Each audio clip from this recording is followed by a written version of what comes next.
কয়েকদিন আগে আমাদের অর্থ দপ্তরের প্রতিমন্ত্রী পঙ্কজ চৌধুরী একটা তথ্য জানিয়েছেন। ওই তথ্য অনুযায়ী দেশ ছেড়ে চলে যাওয়া যে বিপুল সংখ্যক কর্পোরেট রয়েছে বা ধনী রয়েছেন, তাদের ঋণও মুকুব করেছে এই সরকার। গত 5 বছরে এদের ঋণ মুকুব করা হয়েছে প্রায় 9 লক্ষ কোটি টাকার উপর। এটা কি করে হলো? কেন হলো? উল্টো দিকে এই সরকারই কত নির্দয়ভাবে এবং একেবারে আপনাকে বুঝতে না দিয়ে কত সুচারুভাবে আমার আপনার মতো সাধারণ মানুষের ঘর থেকে মোটা ট্যাক্স আদায় করে চলেছে, তা জানলে অবাক হবেন। এবং কিভাবে তারা আমাদের টাকা কর্পোরেটকে ছাড় হিসেবে দিচ্ছে, তার তথ্য শুনলেও হতবাক হয়ে যাবেন। অত্যন্ত সরলভাবে এবং সংক্ষেপে সেই বিষয়টাই আজকের এই এপিসোডে ব্যাখ্যা করব। কোনো গদি মিডিয়ার সান্ধ্য বিতর্কে এসব নিয়ে আধ মিনিটও আলোচনা হবে না। আমার চ্যানেল যারা নিয়মিত দেখেন তারা জানেন, গদি মিডিয়ায় যেসব বিষয় নিয়ে আলোচনা হয় না, আমি আপনাদের কাছে সেই তথ্যগুলোই পৌঁছে দেওয়ার চেষ্টা করি। ভালো লাগলে লাইক ও প্রচুর শেয়ার করে ভিডিওটি পৌঁছে দেবেন আরও মানুষের কাছে। আর স্বাধীন এই সাংবাদিকতার পাশে থাকতে চ্যানেলটি সাবস্ক্রাইব করে নোটিফিকেশন বেলটি চালু করে রাখতে ভুলবেন না।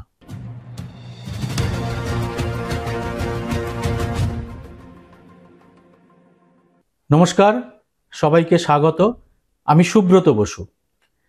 এই সরকারের দুটি প্রাথমিক লক্ষ্য রয়েছে। এক, অবিরাম বিভিন্ন ক্ষেত্র থেকে বিভিন্নভাবে যে করেই হোক ট্যাক্স আদায় করা। মনে পড়তেই পারে হীরক রাজার সেই অমোঘ উক্তি, খেতে যদি নাও পাই রাজকর দেওয়া চাই।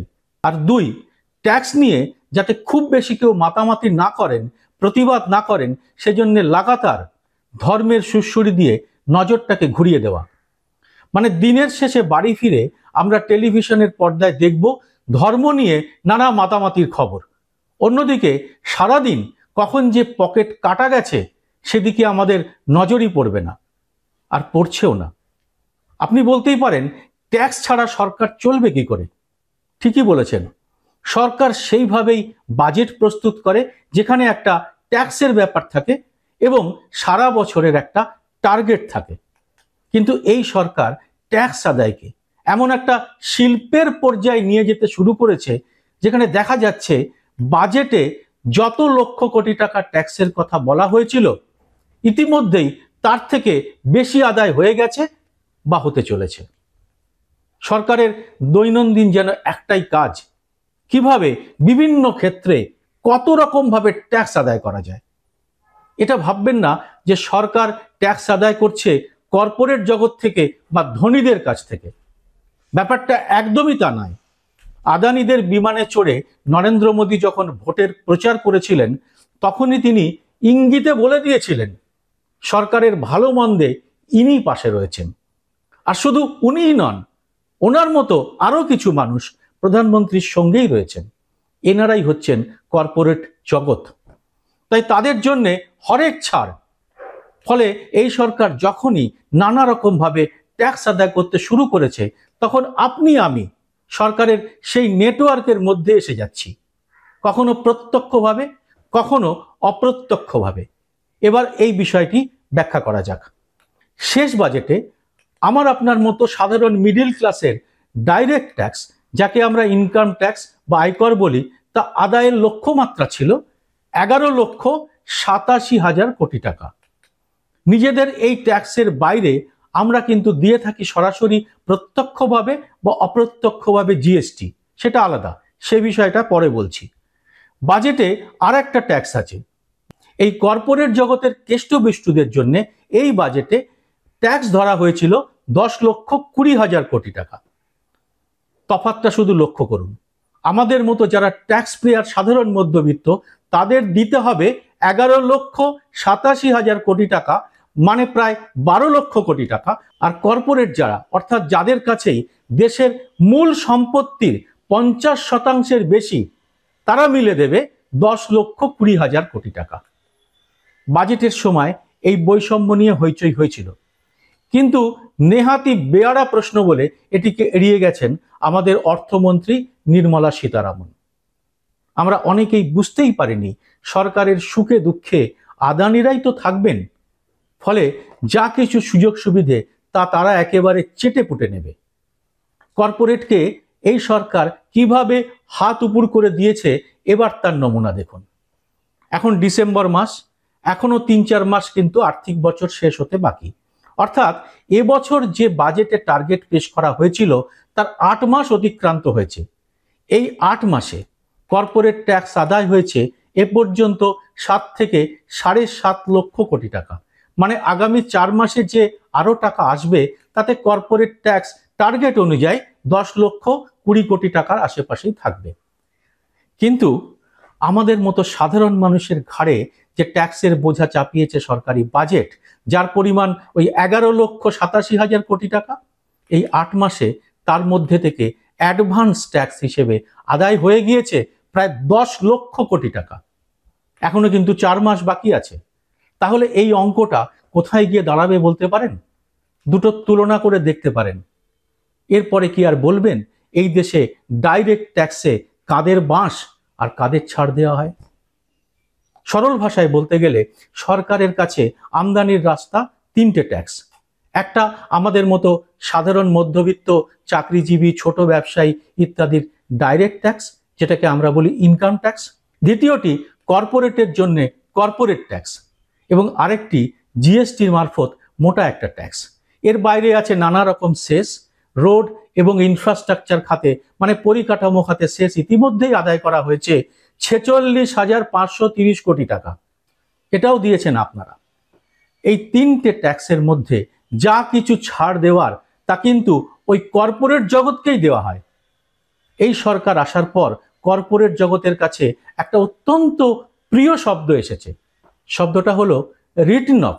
মানে লক্ষ লক্ষ কোটি টাকা ঋণ রিটন অফ মানে মুছে ফেলা হচ্ছে। সরকার কর্পোরেট জগতের লক্ষ লক্ষ কোটি টাকা ঋণ মুকুব করতে কিন্তু দ্বিতীয়বার ভাবছে না। কিন্তু আপনার বেলায় লবডঙ্কা। এবার জিএসটির মারের কথা বলি, যেটাকে রাহুল গান্ধী নাম দিয়েছেন গব্বর সিং ট্যাক্স। শোলে সিনেমায় ছিল এমন একটা সংলাপ যে গব্বর সিং এর নাম শুনলে বাচ্চারা ঘুমিয়ে পড়তো ভয়ে। এই ট্যাক্স নিয়ে সরকার যা নানা রকম খেলা শুরু করেছে তা কিন্তু রীতিমতো ভয়েরই ব্যাপার। তবে তাতে আপনার ঘুম আসবে না, বরং ঘুম উড়ে যাবে। সরকারের বক্তব্য তারা যে জিএসটি এবার আনতে চলেছে তা নাকি রহিস তথা উচ্চবিত্তদের জন্য, যে জন্যে ৩৫% ট্যাক্সের কথা তাতে রয়েছে।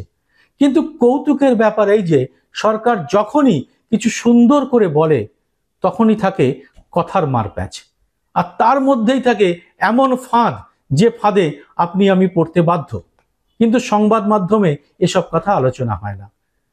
এখন জিডিপি তলানির দিকে যাচ্ছে, জিনিসপত্রের মূল্যবৃদ্ধি ঘটেই চলেছে, টাকার দামে আজও রেকর্ড পতন হয়েছে। অন্যদিকে গরিব বা মধ্যবিত্তের উপরে চেপে বসেছে নানা রকম করের বোঝা।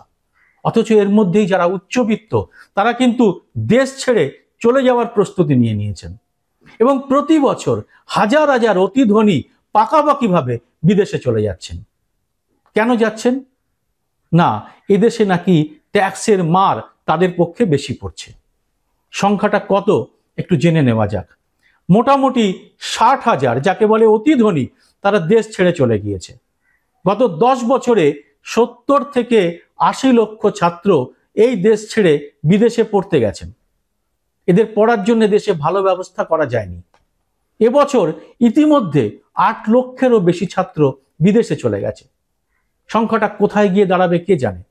এরা কেউই কিন্তু আমার আপনার মতো গোরক্ষক বাহিনী বা হিন্দু খত্রে মে হায় বলে রাস্তায় মিছিল করছে না। আশপাশের দিকে তাকিয়ে দেখুন, সব বড় বিজেপি নেতাদের ছেলেরা এখন বিদেশে কেরিয়ার তৈরিতে ব্যস্ত। এরা ছাড়াও এদেশে ভালো কাজ না পেয়ে কাজের খোঁজে বিদেশে চলে গেছেন ২২ লক্ষেরও বেশি শ্রমিক। তার মধ্যে অনেকে আবার অন্য দেশে গিয়ে সে দেশের হয়ে যুদ্ধও করছেন। মজাটা হচ্ছে এই দেশ ছেড়ে অতি ধনীরা যে চলে যাচ্ছে তার কারণটা কি? তার প্রথম কারণ এই ট্যাক্সের কোপ, দ্বিতীয়ত রাজনৈতিক অস্থিরতা। ঠিকই শুনেছেন, এই রাজনৈতিক পরিবেশ নাকি তাদের পছন্দ হচ্ছে না। আর তৃতীয় কারণ আরো ভালো লাইফস্টাইল, ছেলে মেয়েদের পড়াশুনো, রাস্তাঘাট, আইন শৃঙ্খলা পরিস্থিতি, স্বাস্থ্য ব্যবস্থা ইত্যাদির জন্য তারা এই দেশ ছেড়ে চলে যাচ্ছেন। যেসব মানুষ পরিবার পরিজন ছেড়ে বিদেশে গিয়ে যুদ্ধ বা হাড় ভাঙা মেহনত করছেন, তাদের জন্য মোদী সরকারের খুব একটা মাথা ব্যথা নেই। তার কারণ তারা ওখান থেকে যে টাকা পাঠাচ্ছেন বাড়ির লোকদের কাছে তাদের দিন গুজরানের জন্য, তার উপরও মোদী সরকার 20% কর চাপিয়ে দিয়েছে, যার ফলে 1 লক্ষ কোটি টাকার উপর এমনিতেই আয় হয়েছে। শুধু তাই নয়, এই পরিমাণ বাড়তে বাড়তে এখন 2 লক্ষ কোটি পার হতে চলেছে। তথ্য এটাই বলছে, তাই অস্বীকার করার কোনো উপায় নেই। এবার 35% ট্যাক্সের মারপ্যাচের কথায় আসা যাক। সরকারের কথায় এই ট্যাক্স গরিব বা মধ্যবিত্তের জন্য নয়, কিন্তু তারা এই ট্যাক্সটা চাপাচ্ছে 3টি সাধারণ জিনিসের উপর: সিগারেট, সোডা ড্রিঙ্কস এবং কোল্ড ড্রিঙ্কসের উপরে। এখন প্রশ্ন হচ্ছে, এগুলো বেছে নেওয়ার কারণ কি? কারণ আর কিছুই নয়, এগুলো স্বাস্থ্যের পক্ষে ক্ষতিকারক। তবে স্বাস্থ্যের পক্ষে কি কি ক্ষতিকারক তার যদি একটা তালিকা করতে বসি, তাহলে তো সবার আগে সেখানে আসবে গুটখা এবং পান পরাগের কথা। কিন্তু সেখানে 35% ট্যাক্সটা নেই কেন? কেন সরকার এদের কাছ থেকে বাড়তি টাকা নিচ্ছে না? উত্তরটা কিন্তু আমার আপনার জানা আছে। এবার পরের ধাপে আসা যাক। যে রেডিমেড পোশাকের দাম 12,000-এর বেশি হবে তাতে 28% কর দিতে হবে। যে রেডিমেড পোশাক 1,500 থেকে 10,000-এর মধ্যে থাকবে তার জিএসটি 18%, আর 1,500-এর নিচে যে রেডিমেড গার্মেন্ট তাতে 5% জিএসটি। এতদূর শুনে আপনার মনে হতেই পারে, তাহলে তো গরিব মধ্যবিত্তদের জন্য জিএসটি কমই হলো। এবার একটু শুনে নিন। লেদার ব্যাগে 28%, কসমেটিক্সে 28%, তাহলে এগুলো নিম্নবিত্তের সঙ্গে কি সংযুক্ত? আমার আপনার বাড়ির কতজন এসব প্রতিনিয়ত কেনেন? এগুলোর সঙ্গে কিন্তু মধ্যবিত্তের কোনো যোগ নেই। 20 লিটারের জলের বোতল এবং বাচ্চাদের নোটবুকে জিএসটি কমে 5%। ব্যাস, এর বাইরে আপনি যে কোনো জিনিসের উপরে আঙুল ঠাকাবেন, আপনাকে করের ছ্যাঁকা কিন্তু টের পেতে হবে। এই মোটা টাকা সরকার যে আদায় করছে তার বেশিরভাগটাই কিন্তু আপনি টের পাচ্ছেন না। আর এর ফলে গত বছরের নভেম্বরে জিএসটি আদায় যে পরিমাণ ছিল তার তুলনায় এবছরের নভেম্বরে প্রতিটি রাজ্যেই জিএসটি আদায়ের পরিমাণ অনেকটাই বেড়েছে। কোথাও 1,000 কোটি টাকা, কোথাও 1,500 কোটি টাকা, কোথায় 2,000 কোটি টাকা করে জিএসটি বেড়েছে। বেশি জিএসটি আদায় হচ্ছে তার মানে কি? তার মানে কি দেশের লোকের হাতে বেশি পয়সা এসে গেছে? মানুষ কি বেশি কেনাকাটা করছে? না, আদৌ তা নয়। এর একটাই অর্থ, জিনিসপত্রের উপরে এত জিএসটি বসানো হয়েছে যে মানুষ তা দিতে বাধ্য হচ্ছেন। মানুষ যখন টাকা সঞ্চয় করার সুযোগই পাচ্ছেন না, তখন জিএসটির মাধ্যমে সরকারের কাছে অনেক বেশি টাকা আসছে। মহারাষ্ট্রের মতো সবচেয়ে বেশি জিএসটি দেনেওয়ালা রাজ্য কিংবা বিহার ঝাড়খণ্ডের মতো গরিব রাজ্য জিএসটি টাকা অনেক বেশি বাড়িয়ে ফেলেছে। নিম্নবিত্ত যারা, তারা সোজাসুজি ট্যাক্স দিচ্ছেন না, কিন্তু আটা, ময়দা, চাল, নিত্য প্রয়োজনীয় জিনিসের উপর জিএসটির পরিমাণ এতটাই বেড়েছে যে প্রতিটি নিম্নবিত্ত ভারতীয়কে প্রচুর পরিমাণে ট্যাক্স দিতে হচ্ছে। ভোজ্য তেল বা ফল, তার উপরে ট্যাক্স বেড়ে 35% হয়েছে। আর এর ফলে বাজারে গিয়ে আপনি কিন্তু এই অগ্নিমূল্যটা বুঝতে পাচ্ছেন। আর এর ফলে খাদ্য সামগ্রীর মূল্য বৃদ্ধি হয়েছে গত 1 বছরে 55%। এক সময় এই রাজ্যে 1 পয়সা ভাড়া বৃদ্ধির জন্য আগুন জ্বলেছিল। এখন যে মাধ্যমের দ্বারা আপনি খবর পাবেন, সরকারকে যারা প্রশ্ন করবে তারা এই প্রসঙ্গে একেবারে চুপ। আপনি এসব জানতেই পারবেন না। আসলে তারা নিজেরাও কোটি কোটি টাকার বিজ্ঞাপন পেয়ে সরকারের বিরুদ্ধে কোনো রকম কথা বলতেই রাজি নয়। এর উপরে এই সরকার বুঝে গেছে ধর্মের তাস খেলা কতটা সহজ। এছাড়া অনেকেই ব্যস্ত থাকবেন রিল নিয়ে, তাদের এসব নিয়ে বিশেষ মাথা ব্যথা নেই। তাই এই আচ্ছে দিন নিয়ে প্রশ্ন তোলার দরকার আছে কি? নাকি এসব ছেড়ে মজাদার কিছু রিল বানালেই ভালো হয়? জবাব দেবেন আপনারা কমেন্ট বক্সে। এই ভিডিওটির ভবিষ্যৎ কি হবে তাও ঠিক করবেন আপনারা। লাইক, প্রচুর শেয়ার করবেন কিনা তাও কিন্তু আপনাদের হাতে। তবে এরকম আরো ভিডিও পেতে চ্যানেলটিকে সাবস্ক্রাইব করে নোটিফিকেশন বেলটি চালু করে রাখতে ভুলবেন না। জয় হিন্দ, সত্যমেব জয়তে।